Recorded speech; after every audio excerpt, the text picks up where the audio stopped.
City India news channel हक की आवाज़। पैराडाइज फंक्शन पैलेस महबूब नगर एमएलए एनएम श्रीनिवास रेड्डी ने कहा कि महबूब नगर को एक तालीमी मरकज में तब्दील किया जाएगा।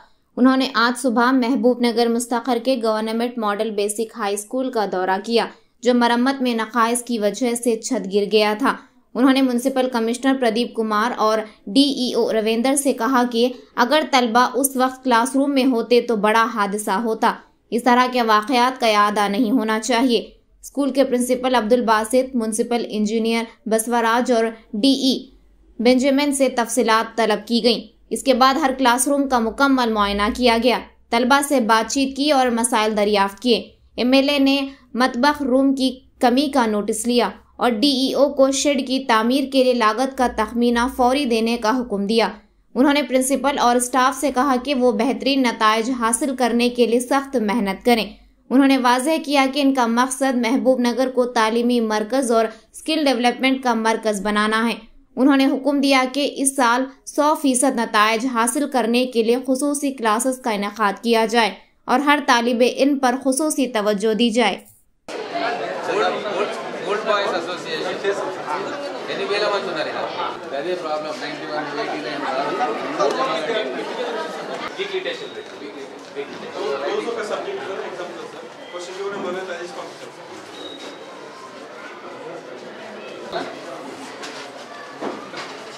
అరే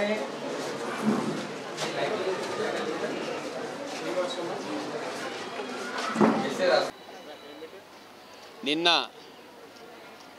మోడల్ బేసిక్ ఉన్నత పాఠశాలలో సీలింగ్లో కొద్ది భాగం కింద పడి పెచ్చులుడిపోయిందని చెప్పి ఈ స్కూల్ విజిట్కి వచ్చినాము. స్కూల్ మొత్తం కూడా తిరిగి చూడడం జరిగింది.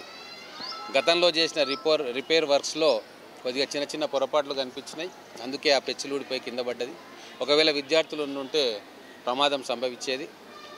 దాని మీద చర్యలు తీసుకొని స్ట్రక్చర్ వైబిలిటీ మీద రిపోర్ట్ ఇవ్వమని చెప్పి మున్సిపల్ వారికి, మున్సిపల్ ఈఈకి, తర్వాత ఆర్ఎండ్బి ఎగ్జిక్యూటివ్ ఇంజనీర్కి, క్వాలిటీ కంట్రోల్ వాళ్ళకి చెప్పాము. ఆ రిపోర్ట్ వచ్చిన తర్వాత ఏం చేయాలనో మేము ఆలోచిస్తాం. ఈరోజు మహబూబ్ నగర్ని ఒక ఎడ్యుకేషనల్ హబ్గా, స్కిల్ డెవలప్మెంట్ హబ్గా తయారు చేయాలన్న మా సంకల్పం మెల్లమెల్లగా దానివైపు అడుగులేస్తూ ఉన్నాము.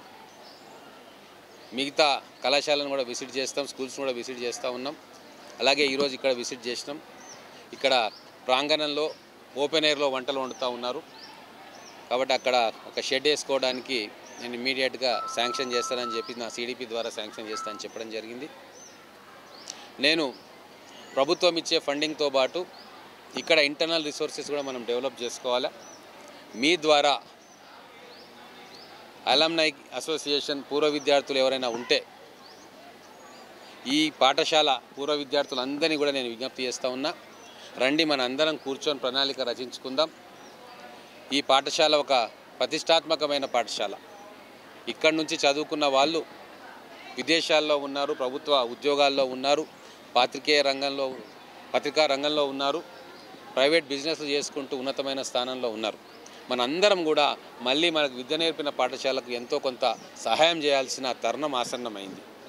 కాబట్టి అందరినీ కూడా నేను రిక్వెస్ట్ చేస్తూ ఉన్నా, నా తరఫున కూడా 5 లక్షల రూపాయలు అలమ్నై అసోసియేషన్కు నేను ఇవ్వబోతా ఉన్నా. దాని ద్వారా ఏదైనా ఇన్ఫ్రాస్ట్రక్చర్ ఏదైనా అడిషన్ చేసుకోవడానికి ఉపయోగించుకోవచ్చు. అలాగే మంచి లైబ్రరీ, మంచి కంప్యూటర్ ల్యాబు, ఇంకేమైనా స్కిల్ డెవలప్మెంట్కి సంబంధించిన పరికరాలు ఇవ్వడానికి మేము సిద్ధంగా ఉన్నాం. ఒకటే లక్ష్యం మాకు ఇప్పుడు మా ప్రభుత్వానికి, మహబూబ్ నగర్ను ఎడ్యుకేషనల్ హబ్గా, స్కిల్ డెవలప్మెంట్ హబ్గా తయారు చేయాలి. దానికోసం మేము శాయశక్తులా కృషి చేస్తూ ఉన్నాం. విద్యాదానమే అన్ని దానాల కంటే గొప్పది కాబట్టి పట్టణంలోని ప్రముఖులకు, ఈ పాఠశాలలో చదివిన పూర్వ విద్యార్థులకు అందరికీ కూడా నా తరఫున, పాఠశాల యాజమాన్యం తరఫున, ప్రభుత్వం తరఫున విజ్ఞప్తి చేస్తూ ఉన్నాం. మీరందరూ కూడా కలిసి రండి. ఈ ఉన్నతమైన, ప్రతిష్టాత్మకమైన, ఎంతోమంది వజ్రాలను ప్రపంచానికి అందించిన ఈ ఇన్స్టిట్యూషన్ని మనం అందరం కలిసి అభివృద్ధి చేసుకుందాం. చలో తీసుకుంటా ఉంది. ముఖ్యమంత్రి గారి ఆధ్వర్యంలోనే విద్యాశాఖ ఉంది. అన్ని జిల్లాల్లో కూడా విద్యా ప్రమాణాలు, గతంలో ఏం జరిగింది, వాళ్ళు ఏం చేశారు, ఇంకా మేము ఏం చేయాలా, వీటన్నిటి మీద కూడా ఎక్స్పర్ట్ కమిటీ తోటి కూలంకషంగా అధ్యయనం చేయాల్సిన అవసరం ఉంది.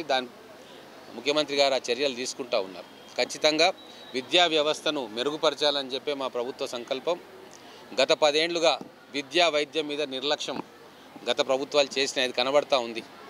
ఎక్కడ కూడా కొత్త ఇన్స్టిట్యూషన్స్ వచ్చిన దాఖలా లేదు. ముఖ్యంగా మహబూబ్ నగర్ పట్టణంలో, వెనుకబడ్డ జిల్లాగా పేరున్న మహబూబ్ నగర్లో కొత్త ఇన్స్టిట్యూషన్స్ రాలే. కాబట్టి సరే గతంలో జరిగిపోయింది, కానీ ఈ మా హయాంలో, కాంగ్రెస్ ప్రభుత్వ హయాంలో ఖచ్చితంగా అనేక ఇన్స్టిట్యూషన్స్ను మహబూబ్ నగర్ జిల్లాకు తీసుకురావాలని చెప్పి మా ప్రయత్నం. ముఖ్యమంత్రి గారి సహకారంతో పెద్ద ఇన్స్టిట్యూషన్స్ ఇక్కడికి తీసుకొచ్చి కొన్ని వేల మంది విద్యార్థులకు దారి చూపే విధంగా మా ప్రణాళిక ఉంటుంది. భవిష్యత్తులో మహబూబ్ నగర్లో విద్యకు స్వర్ణయుగం రాబోతూ ఉంది, అది మాత్రం నేను ఖచ్చితంగా చెప్పగలుగుతాను. అందరికీ నమస్కారం. సో నిన్న అనుకోని సంఘటన ఇక్కడ మోడల్ బేసిక్ హై స్కూల్లో జరిగింది. ఆ సందర్భంగా మన ఈ పాఠశాలకు సంబంధించి ప్రధాన బాసిస్ గారు టెలిఫోన్ ద్వారా ఇక్కడ పైన ఆల్రెడీ మన ఊరు మన బడి కింద ఏదైతే రిపేర్ చేస్తున్నారో దానికి సంబంధించిన పెచ్చులన్నీ కూడా ఊడిపడ్డాయి.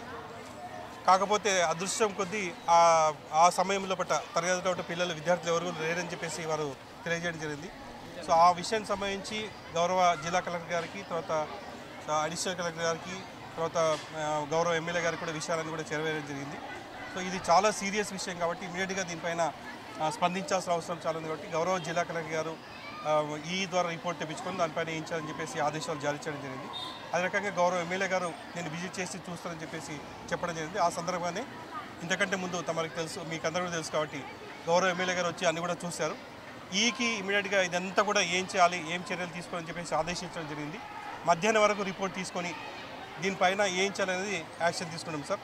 మన జిల్లా లోపల టోటల్గా 298 పాఠశాల లోపల మన ఊరు మన బడికి శాంక్షన్ వచ్చేసి 833 పాఠశాలలు గాను అన్ని పాఠశాల లోపల అడిషనల్ క్లాస్ రూమ్స్ అయితేనేమి, మేజర్ మైనర్ రిపేర్స్ అయితేనేమి, ఎలక్ట్రిసిటీ అయితేనేమి, తర్వాత త్రాగునీరు అయితేనేమి, ఇవన్నీ కూడా పూర్తి చేయడం జరిగింది. కాకపోతే ఈ పాఠశాల దాదాపుగా 1964 లోపల నిర్మితమైంది. సో నిర్మితమైనటువంటి 60 సంవత్సరాల తర్వాత అంటే దీని రిపేర్ మనం టేకప్ చేసినా కాబట్టి ఇట్లాంటి ప్రాబ్లం వచ్చిండొచ్చు. సో డెఫినెట్గా ఇట్లాంటి ప్రాబ్లమ్స్ ఇంకా ఎక్కడైనా ఏదైనా పాఠశాలలు ఉన్నాయని చెప్పేసి పరిశీలింపజేసి పిల్లలకి స్వేచ్ఛాయుతమైనటువంటి తర్వాత భద్రత కలిగినటువంటి వాతావరణాన్ని కల్పించేటువంటి బాధ్యత అధికారులపైన, తర్వాత ప్రజాప్రతినిధులపైన, మా హెడ్ మాస్టర్ పైన, ఉపాధ్యాయులపైన అంతా కూడా ఉంది. ముఖ్యంగా తల్లిదండ్రులు కూడా దీనిపైన ఎవరు కూడా ఆందోళన చెందాల్సిన అవసరం లేదు. వేగవంతంగా చర్యలు తీసుకొని ఇట్లాంటి ప్రమాదాలు ఎక్కడ కూడా జరగకుండా మరి మేమంతా కూడా చర్య తీసుకుని చెప్పేసి మీడియా ద్వారా మీకు అందరూ కూడా తెలియజేస్తాం. Thank you sir, thank you very much.